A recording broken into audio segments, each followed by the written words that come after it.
Vamos falar aqui de Oriente Médio, falar de conflito no Oriente Médio, que completa 100 dias hoje. Sem um acordo definitivo e em meio a várias violações do cessar-fogo, o presidente dos Estados Unidos, Donald Trump, disse em uma entrevista que Washington e Teherã estão muito perto de assinar um acordo, mas que ele está tentando avançar ainda mais para que o Irã abandone os planos de ter uma arma nuclear. E aí, vamos falar com a Mariana Giangiacomo? Porque Donald Trump diz, estamos avançando, mas os iranianos não estão sabendo disso, né, Giangiacomo? Só os estadunidenses que afirmam isso.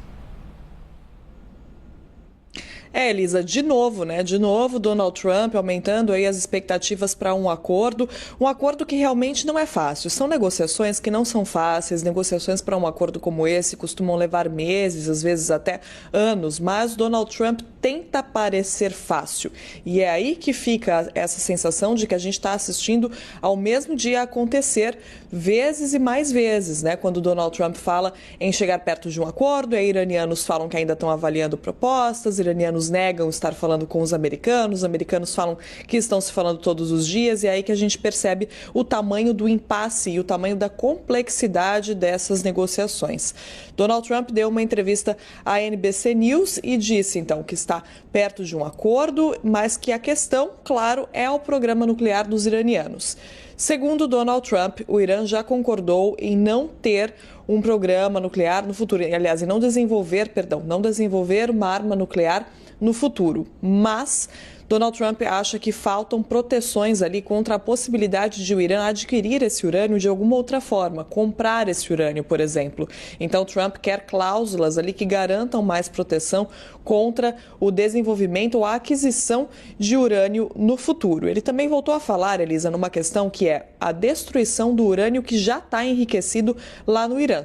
Trump diz que se houver um acordo, então os Estados Unidos vão ajudar a encontrar e destruir esse urânio. Mas, se não houver acordo, então os Estados Unidos vão atacar ainda mais as instalações militares do Irã com o objetivo de entrar e tirar esse urânio, de destruir esse urânio, encontrar e destruir esse urânio. Ou seja, Trump aí já fazendo uma ameaça, uma ameaça de mais ataques para destruir o urânio que foi enriquecido até então, que é um ponto também nessas negociações. O que fazer com esse urânio que foi enriquecido até agora? Ao mesmo tempo em que faz essas ameaças, Trump também alivia o tom para o novo líder supremo do Irã, o Ayatollah Mojtaba Khamenei. Nessa entrevista, Donald Trump disse que essa parece ser uma liderança mais jovem e mais racional do que a anterior, mas ele se recusou a responder se sabe exatamente onde está Mojtaba Khamenei e se ele está mesmo no Irã, Elisa. Mariana Giangiacomo, inclusive, enquanto esses ataques continuam, o Paquistão tenta de novo, você vê a resiliência desse olhar diplomático, porque o Paquistão já recebeu reuniões de mediação que não avançaram e agora, novamente, os paquistaneses tentam mediar negociações de paz. De que maneira exatamente? Novamente, Lisa, tentando encontrar ali caminhos possíveis para um acordo. E agora, então, além desse ponto do programa nuclear, uma outra questão que é a liberação de 24 bilhões de dólares em recursos iranianos bloqueados pelos Estados Unidos. Os iranianos querem o desbloqueio desses recursos, já falaram que esses são recursos do Irã e não dos Estados Unidos, e os Estados Unidos avaliam a possibilidade de liberar recursos para a reconstrução de países atingidos pelos ataques, países ali da região do Golfo atingidos pelos ataques. Mas essa é uma avaliação feita com muita cautela, porque algumas autoridades acreditam que se os Estados Unidos descongelarem esse dinheiro, então vão perder uma grande vantagem nessas negociações. E aí, claro, como a gente vinha falando, ataques em meio a essa tentativa nova da diplomacia continuam acontecendo. Os Estados Unidos derrubaram drones que iam, segundo o Comando Central dos Estados Unidos, em direção ao Estreito de Hormuz, que prejudicariam o tráfego no Estreito de Hormuz, que continua em sua ampla maioria fechado, que continua aumentando os preços do petróleo, que continua gerando uma crise global de combustíveis que vai demorar, Elisa, para ser resolvida, mesmo quando a gente tiver um fim dessa guerra de fato, um acordo de fato, vai demorar para o mercado voltar ao nível que era, para as coisas voltarem como eram antes. Então essa guerra ela já deixa efeitos muito duradouros, muito persistentes e muito graves ao redor do mundo, Elisa. Com certeza, todos os efeitos que nós estamos acompanhando aqui por causa deste conflito no Oriente Médio. Mariana Giangiacomo citou aqui, por exemplo, o Estreito de Hormuz. Eu já mostro para vocês aqui também a imagem. Vejam exatamente aqui onde fica o estreito. Para a parte de cima, você tem o Irã. Aqui para a parte de baixo, mais países como Emirados Árabes, Arábia Saudita, tem Catar e tudo mais. Aqui você tem o Estreito de Hormuz, os pontos vermelhos são navios petroleiros. E o que a gente observa que no estreito em si, você quase não tem a incidência desses pontinhos vermelhos. Ó, aqui acima aparece um navio, por exemplo, tá vendo ali? Navio de óleo. E ali tem a informação sobre de onde ele saiu, para onde ele vai, mas esta quantidade é muito, muito reduzida. Ainda falando sobre o Oriente Médio, mas agora compartilhando com vocês aqui, que já vai conectar o meu mapa. Opa, peraí que saiu aqui. Compartilhando com vocês aqui o mapa do Oriente Médio, a gente tem o registro todo que diz respeito ao Irã, ao território iraniano, que a Mariana Giangiacomo já explicou para a gente. Porém, eu quero falar com vocês sobre um registro que tem aqui das últimas horas entre Israel e Líbano. Registro de ataques. Aqui o território libanês, que é o país que mais tem brasileiros no Oriente Médio. Sabia disso? Mais de 20 mil brasileiros e brasileiras moram aqui no Líbano. Israel, minha gente, atacou Beirute, que é a capital libanesa, pela primeira vez. Desde um novo cessar-fogo que foi anunciado agora, semana passada, as forças de defesa de Israel disseram ter atingido alvos do Hezbollah em subúrbios que ficam ao sul de Beirute. Já a agência de notícias estatal do Líbano disse que o ataque atingiu 2 prédios de apartamentos. O premier israelense Benjamin Netanyahu afirmou que o ataque a Beirute foi uma resposta a uma ofensiva do Hezbollah. Essa imagem que está aparecendo em tela é do Líbano? Só para confirmar aqui para vocês. Imagem, então, em tempo real para vocês do Líbano, com o registro do local de ataque. De minutos atrás, esta imagem. Mais cedo, os militares de Israel afirmaram que interceptaram 2 foguetes lançados pelo Hezbollah. No último acordo de cessar-fogo entre Israel e Líbano, Israel se comprometeu a não atacar Beirute. Se o Hezbollah não ameaçasse civis israelenses, o Hezbollah não participou das negociações, rejeitou o acordo, por isso continuam as ofensivas. Agora sim, minutos depois, imagem em tempo real, imagem de agora, do território libanês. Em meio às negociações para encerrar a guerra no Oriente Médio, Irã e Estados Unidos voltaram a trocar ataques neste sábado. Numa frente paralela desse conflito, Israel intensificou os ataques ao sul do Líbano, apesar do frágil cessar-fogo acordado entre os 2 países. Veja agora detalhes com Américo Martins. O cessar-fogo entre os Estados Unidos e o Irã voltou a ser testado duramente neste sábado. O Irã disparou pelo menos 4 drones contra navios americanos na região do Estreito de Hormuz, que foram derrubados pela defesa dos Estados Unidos. Em retaliação, os americanos atingiram vários postos de radar dos iranianos em ilhas próximas do Estreito de Hormuz. O Irã revidou ainda uma vez e lançou mísseis balísticos contra o Bahrein e também contra o Kuwait. Os americanos afirmaram que conseguiram derrubar parte dos mísseis balísticos lançados contra suas bases militares na região. Mas o Ministério das Relações Exteriores do Irã acusou os Estados Unidos de estar violando o cessar-fogo com os ataques que aconteceram contra bases militares e esses postos de radar do Irã na região do Estreito de Hormuz. Tudo isso acontece em meio a tentativas de negociação para terminar a guerra de uma forma definitiva. Um representante do governo do Paquistão também se dirigiu ao Irã neste sábado para tentar reavivar as negociações entre os 2 lados. O Paquistão, que é o país que vem tentando mediar esses esforços de conciliação entre americanos e iranianos. E enquanto tudo isso acontecia na região do Golfo Pérsico e do Estreito de Hormuz, Israel voltou a atacar o sul do Líbano. Também no que foi considerado pelo governo libanês uma violação do cessar-fogo que praticamente não mais existe entre o Hezbollah e as forças de defesa de Israel. Os ataques israelenses atingiram inclusive um veículo que carregava 3 militares do exército libanês, inclusive um general. Esse ataque foi considerado muito grave, porque o exército do Líbano não participa do conflito.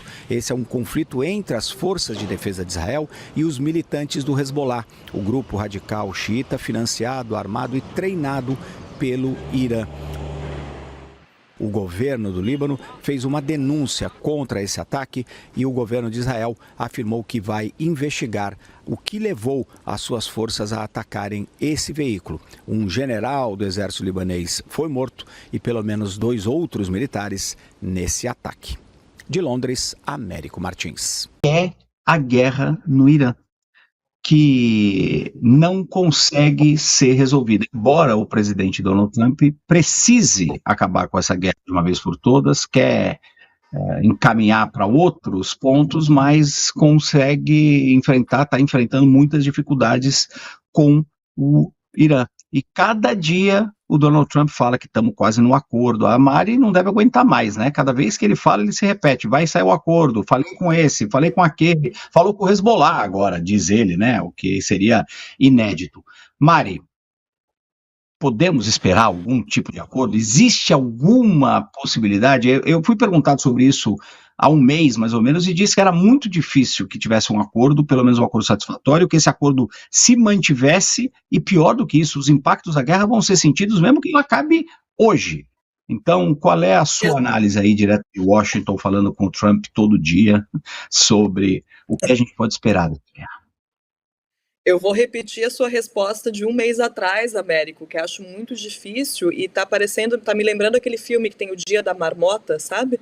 Que o dia se repete, esse assunto. Por quê? Porque eu saí de férias, eu fiquei 2 semanas fora e eu voltei e com a mesma situação. É claro que nos bastidores, há conversas, ninguém esperava que uma negociação para um acordo como esse fosse ser fácil. Donald Trump é que tentou fazer parecer que seria fácil. Esses acordos, eles demoram meses, anos para serem feitos. Só que como ele criou essa expectativa e continua criando essa expectativa, nos dá essa impressão de que a coisa não avança, de que a situação não muda. E agora, o que acontece? Há ali um cessar-fogo extremamente frágil, com ataques ainda trocados de ambos os lados, do Irã ali em países vizinhos, dos Estados Unidos contra algumas regiões do Irã também, então isso ainda continua acontecendo. O Irã colocando como ponto essencial que haja um cessar-fogo entre Israel e Líbano, e aí a parte do Hezbollah, claro, envolvida, e a gente também já teve ataques registrados ali, apesar do anúncio de um acordo nessa outra frente também. Então a negociação é extremamente complexa agora com esse conflito de Israel e Líbano. Isso adiciona um grau de complexidade ainda maior para um assunto que já era extremamente complexo, por isso que eu digo que um acordo é difícil e vai ficando cada vez mais difícil.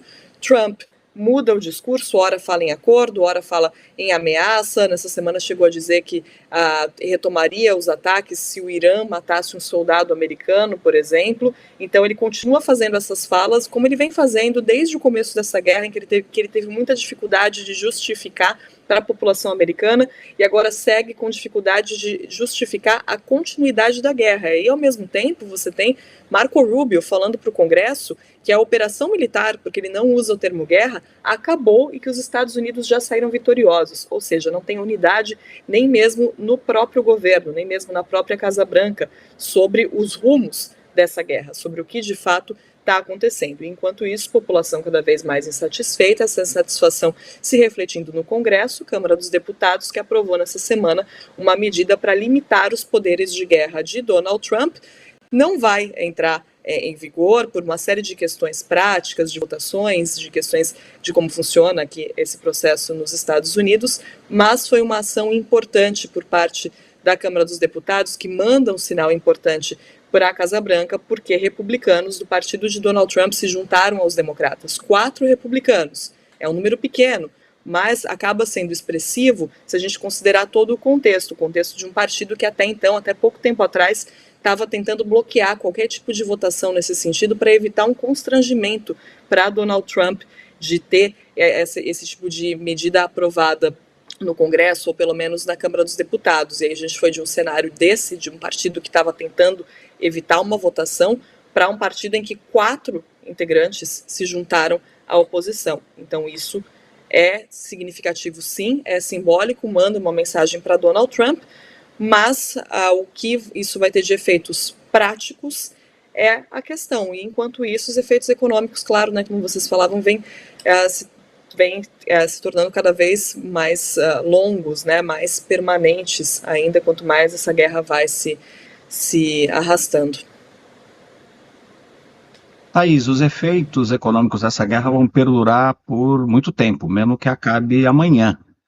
Mas, para encerrar o nosso programa, você acha que o mundo aprendeu alguma coisa com isso? E se aprendeu, o que a gente pode esperar em termos de se ajeitarem aí com relação ao que se aprendeu do impacto econômico dessa guerra no Irã? Quase que eu chamo você de William Américo, lembrando aqui do nosso William Vac, que é meu mestre aí. Mas comparar com o William Vac parece ser bom, né? Eu tenho o mesmo respeito por você do que tenho por ele. Vocês dois são minha referência. Fico honrado. Vamos lá, olha, a Europa aprendeu que não podia confiar no Putin, e a dependência do gasoduto, ela virou um grande problema e a Europa está indo buscar outras alternativas. O Oriente Médio também está buscando outras alternativas. Quantas informações a gente tem trazido aqui da construção de gasodutos de vários combustíveis ao mesmo tempo, que atravessem a Arábia Saudita, que busquem outras saídas. A China, por exemplo, tem o maior interesse em construir a maior quantidade de gasoduto possível, porque o Estreito de Hormuz até agora era a passagem mais fácil. Tudo que é mais fácil é mais barato. Tudo que é mais barato perdura o tempo que for possível. Vai demorar para o Irã perder o poder, um poder econômico importante ao bloquear o Estreito de Hormuz, mas o mundo vai se mexendo para diminuir essa dependência.